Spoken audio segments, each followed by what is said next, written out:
First-time duck owners, not really sure exactly what we're doing, and I hope predators stay out. So if you're thinking of getting ducks, or you just simply want to be entertained with life here on my new homestead, then stay tuned for today's video. 3 things that I'm going to cover in today's video that you're going to see. First up, you're going to see the coop that I purchased, and I'm going to discuss why I purchased this coop, and you'll see us building it. The second thing you're going to see is you're going to see our run that we got for our temporary run, and I'll go into all those details as you see it, but you'll see my husband and I building it, and we've moved it lots of times, but we'll discuss all that here soon. And 3, I'm going to be discussing all the different things that I have done to keep predators out. Hello, I'm Lori, and I am new to homesteading, so I'm sharing my journey of all the homesteading things. Me and my twin sister Michelle, and we are just sharing our lives following Jesus. So you'll see on this channel faith topics, Bible studies, homeschool, homesteading, and so much more. We hope you stick around. Don't forget to subscribe to our channel so you don't miss a video. Give this video a thumbs up for all things ducks. Let's get into today's video. So right now, currently, as you can see here before we get started, the ducks are right there. The girls are in it. They are tomorrow, as I'm filming this, tomorrow they will officially be 5 weeks old. A few days ago, we started putting them out here once they wake up in the morning inside, and they're pretty much out here all day. So pretty much from 7 a.m. to about 7 or 7:30 at night, they're out here. As you can see, they're in their run with their coop, and it's how we have it set up now. And then they also have access to the entire front yard, but they only get access to the entire front yard when we are out here with them. Either it's me, or if it's Michelle, or if it's my husband, or if it's my kids. They don't get to free range yet unsupervised because of hawks. Right now we're still trying to figure out how to keep them safe when we're not always out here. So right now the run is doing that. What are we doing for the run for our ducks? So I decided that to get a run, you know, there's a lot of people out there that completely free range their ducks and chickens. I'm not quite there yet. Maybe one day I will be, but I really wanted the comfort knowing that there was a safe place for the ducks to be if I'm not always outside, which I can't fully be outside all the time. So I wanted that, but we did want them to have access to the whole property as well. So we do try to allow them to have time to be out of their run to really enjoy the whole property. But the run that you're going to see a video here of me and my husband building. We live in Florida. I'm doing all this in dead of summer, so it is blazing hot, which all of our other homesteading friends said don't do anything during the summer here in Florida. Here we are, first timers, already made a rookie mistake, but you know, you live and learn, and also it is what it is. So that's what you're going to see here, my husband and I putting this together. We bought this off Amazon. I will give the exact one that we did down below in the description. It was the reason why I was getting this one versus building something on our own is because right now the ducks are in their temporary spot. This is not where the ducks are final home. Their final home will be in the back of our property, but in the next couple weeks to months we're going to be building a pool, and I didn't want the ducks back there with all that construction happening. I thought it just would be a little chaotic, so I was like, you know what, we'll just temporarily put them in the front yard. The front yard is big enough for it, and that's also where my garden's going to go, so it's helping me kind of get back focusing on my garden. So we bought this metal run off Amazon, and I went through a couple deciding how big to get it, but overall I'm very happy with the size I got. The reason why I also went with this right now to start, because we're newbies and it looked fairly easy to kind of get something up and started, and then you can keep making adjustments and making it safer, of course, for your ducks or chickens. It is made for ducks or chickens, and I saw people's reviews. Both people use it for both and got good reviews. It is just very simple to snap in. So it probably took us maybe 30 minutes to an hour to build the whole thing. The other half, so the main structure, but putting on it did come with chicken wire. I know is not good, so don't start screaming at me. I knew this was not my final wire, and you'll see later in the video that I did put hardwire cloth over the entire thing again, but for right now I just wanted that look and structure just to kind of see what it would look like. Again, a newbie here, maybe I didn't need to put the chicken wire and then hardwire over. I could have done just right to the hardwire, but you live and you learn. So right now this is what we did, but it was very easy to put on. We put it all on with zip ties. No major issues, I would say, besides the fact fact that my yard, we see us moving it a couple times. I would have my kids come out and help us move it. Because we were debating on where to put it in the yard, we wanted to make sure it's kind of shady, but then it does come with a tarp. So we did have one tarp, and then I ended up ordering a second tarp over it that you'll see in the videos too, that I ordered a second one to give even more shade for the ducks and protection, even though they like the rain. Just wanted them to have a little bit more sun protection and stuff. So, but overall it was lightweight. It's very easy to move. You have to just have multiple people to do it. And like I said, we put hardwire all the way around it. I did a 1/4 inch hardwire.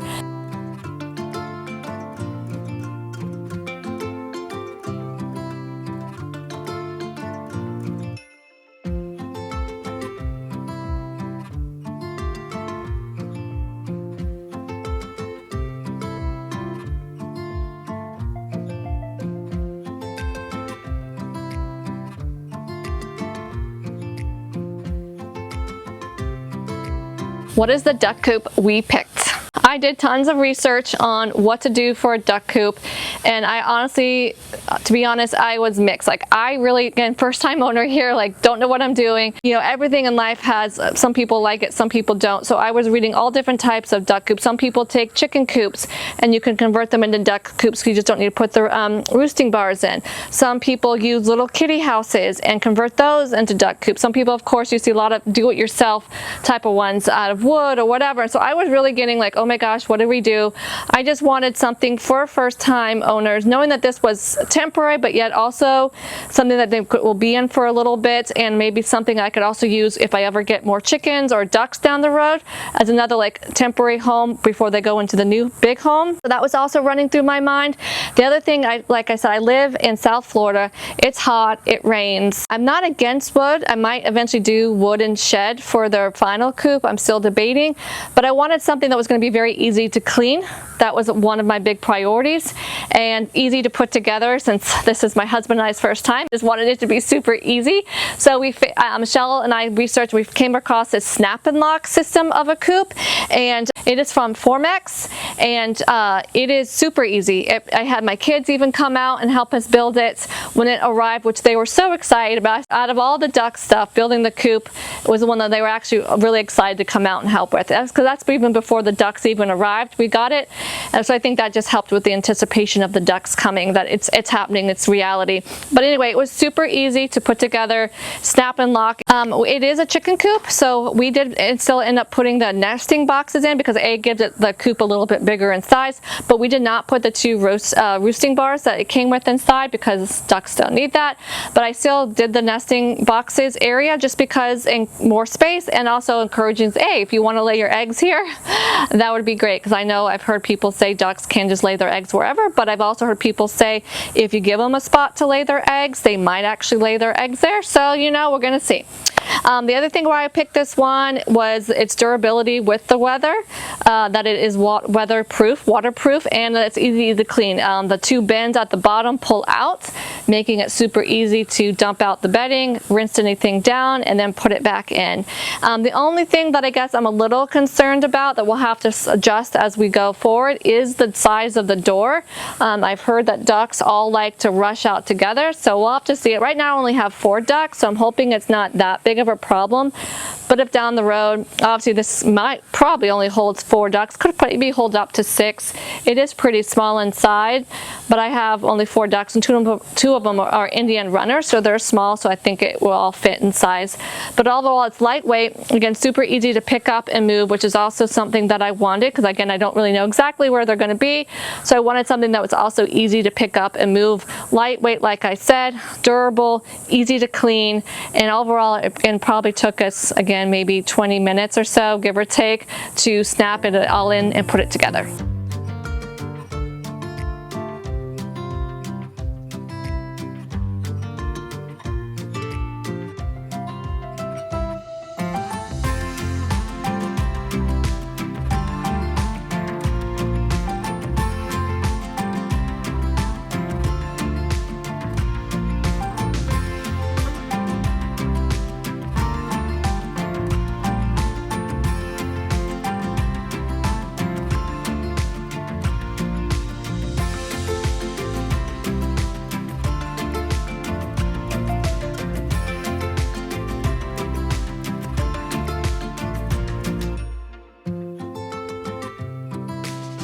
So what did I do to predator proof our duck coop and run? So again, like I said, I've been on repeat in this video. I am a newbie, I am new to all this, but I have been doing my research and talking to others. So most of my friends, none of them have ducks. A lot of them have chickens, which chickens and ducks can have similar predator proofing things. And I also asked them, like, what currently in the area that I live in, what are the main culprits of predators? Hawk is a big one. We do have hawks here where we live, so that's been an issue. Bobcats, I guess apparently some of my friends have lost some of their chickens to bobcats, and probably of course raccoons. I mean, I think raccoons are everywhere. So those are I guess the three big ones, and of course dogs. Like, we live in a neighborhood where there are dogs everywhere. Some places have fully fenced yards, some don't. We've had some other people's dogs in our yard before, so of course I guess other people's dogs could also be a predator. There's two dogs being predators right now. One's sunbathing. One's not. My whole property is fenced in, and we're getting a few more fences, and I might actually, the worriedness in me, I might go around and put 1/4 inch hardware cloth on the bottom of all my fence on the perimeter and stuff. I haven't done that yet, but it is something that is on my list to one day do to just give me more security on it. But I will take you through now everything that I did from a lot of the research, either off people off Instagram that I saw or off YouTube, and off just articles I've read. Of course, trying things out, seeing what I have, and making adjustments is where I'm also going to be doing. But right now I'm going to show you what I currently have set up.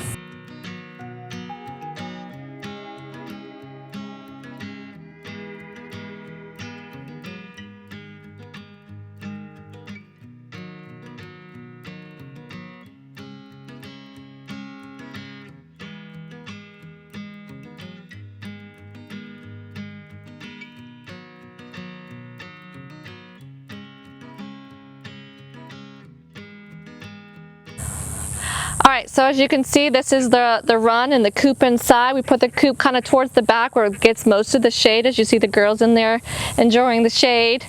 So again, we're just learning as we go, but also doing my research. So we got the 1/4 inch hardware. I'll give again the link to the ones I bought. So far it seems very sturdy. We didn't have any issues with it, besides it's super sharp, and all of us have got multiple cuts on our legs and on our hands from this. I even have to be careful holding this extra piece. But as you can see, I haven't gone around and cut off the zip ties. I told Lori she's going for a new look.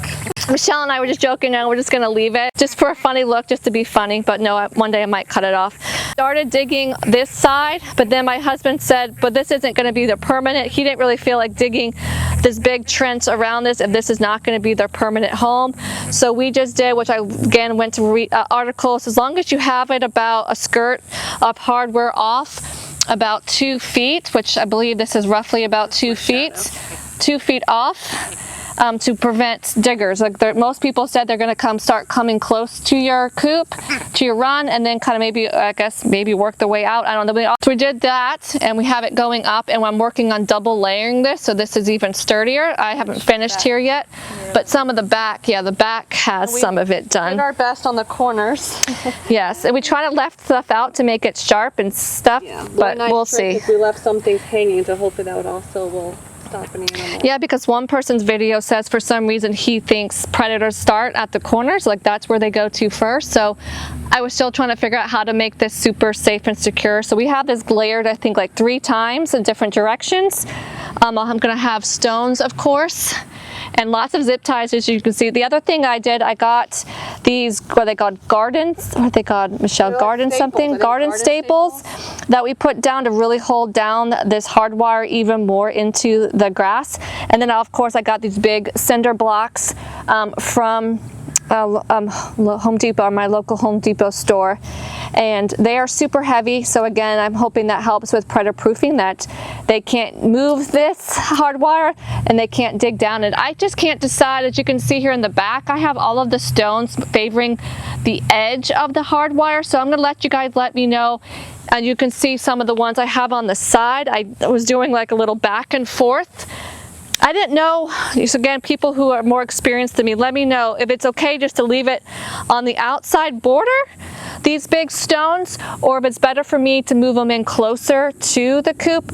Like I said, this has 2 layers of hardwire. We double layered, especially around the corners, and I'm going to put hardwire up here and eventually work all the way up. So more layers of hardwire. So this has one layer, this is another layer. So just let me know if you feel, or doing like a little zigzaggy pattern like this is good. Dog Bailey here has been my first test. She does jump up onto this hardwire, and so far it's held up. And she's probably about the size of a raccoon, give or take. So I was like, even though she's not as aggressive as a raccoon, but you know, she jumps up on it and it's surviving so far. And then these are the tarps we got. This one came with it. This is the one we bought. So these also I feel for predator proofing. That's another safe for them to hide under. So if an aerial predator was flying down, they could run over here, and then the predator hopefully can't get to them because of this, and then it loses it because they hide under here. Another thing with the predator proofing of the coop itself, it has those locks on it on every single ability where you can open the coop. There is the locks on it to help it. You can see there on the front of it, we started putting hardwire on any vent openings. So we're still in the process of finishing that up. But I also read on the reviews of this particular coop, a lot of people said they feel like it was itself pretty predator proof. It was very difficult for an animal to get in there because of the plastic. So I was like, okay, so I haven't seen, the girls have not slept outside yet, but that day's coming up here soon. The other things I'm getting, I have these little red lights that I purchased off Amazon that people said could also kind of deter animals at night with these red lights. So I have to put those up. I do plan to get a solar video camera. Not only just to be able to watch them when I'm not always around, but also to see what type of predators are coming, to see if what I have is working. So let me know if there's anything else that I'm missing to predator proof this run and coop that you think has really worked for you. The door, I must say, has been the challenging spot because of this type of door. I don't have a wooden door to really like nail and put stuff in. So they did come with this lock. It's decent, but not enough. So I bought this chain to wrap around. I wrap inside the pole here. So it's a little bit of a process. It's not an easy fix. And you slide these down. So again, raccoons, it's harder for them to do. And then you push it in. So I'm hoping that works. So again, this just wraps around. I go through here and I tie it off for another. And I think I have one more, so I can't divide if I want to do another one up here, or do I do another one more down below or midway. So let me know if I want to put another one just for more security, if I should keep the top pretty secure, or if I should put it more down here. So let me know about that, or if you think that's good. Also let me know, I told you this door was tricky because obviously we have to get in and out. I haven't put any extra hardwire up here yet. Up here I have this hanging over and this hanging down. So hopefully nothing can really get up in there. Obviously I did my best to overhang this all the way down. This has a little bit more of a gap just because this is where the locks are.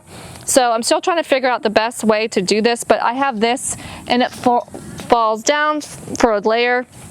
I might end up double layering this, and then I put these stones, a whole bunch of stones right here. So again, it kind of helps prevent any diggers right there in the front, and hopefully from a door being opened. On the inside of my coop, I also put some of the cinder blocks in all the corners as a little L. Because I heard again the corners can be where sometimes a lot of predators go first. So I was like, I'll try that. I might eventually line the whole inside and go get more cinder block. But my husband's also like, Lori, we've done a lot to predator proof this, and this is a temporary home. He's like, so in his eyes, like, we've done enough. You know, I'm not putting any more work into it, but we'll see. And the other thing I did to predator proof, I have these little fake owls. Right now I just have 2 of them. I don't know where the kids did, but the other one, I think it's over there. But my kids do this, that one of their chores every morning is to go and put these owls in a different spot. And I am going to be finally getting some more fencing to make a front yard and a backyard type area. So I'll have even more spots to be able to move these to. So that, and those are it for right now. What I predator proof, like I said, like, I don't know how it's going to go, but right now they've been outside for 4 days from, I told you, morning till night, out here, me in and out of the house. I'm not out here constantly with them, and it seems to be doing well. So the only real predator that I've seen here during the day has been hawks. I do have crows. So when I see the crows, I'm like, yay, crows, stay here. I do have lots of blue jays. I don't know if blue jays will do anything, or at least territorial for a crow or not. I mean, to a hawk or not. So we'll see how that goes. I do have a lot of rabbits. but those aren't predators, but in terms of they're still here. So I don't know. So we'll see how it goes. Again, like, this is my first time. Fingers crossed, praying that I've done the best I could right now with my knowledge. Again, let me know down below if you think there's something I could do better, or if you think this is a pretty good secure spot temporarily as we work on building the final coop in the back. I'm still figuring out the best food and water system and a little mini pool in there for them. Right now they like the setup currently, as I'm still tweaking what's best, still researching what's out there. So those videos will be coming once I figure out what I want to do, but this is what it is right now, and it seems to be working. We check to make sure they always have food and water throughout the day, and we dump out all the water and food at night, so again it detracts any predators from wanting to come into the coop or to the run at night. But that's it for me today, friends. I hope this was helpful for any first-time owners like me with ducks. I hope you pull away 1 or 2 nuggets from this, or at least maybe you're just along for this journey with me, seeing how I handle all this and grow through all this. So I'm thankful for each and every single one of you. I love you guys so much. Make sure you follow us here on YouTube or over on our Instagram at Lori Michelle. We'll see you in the next video.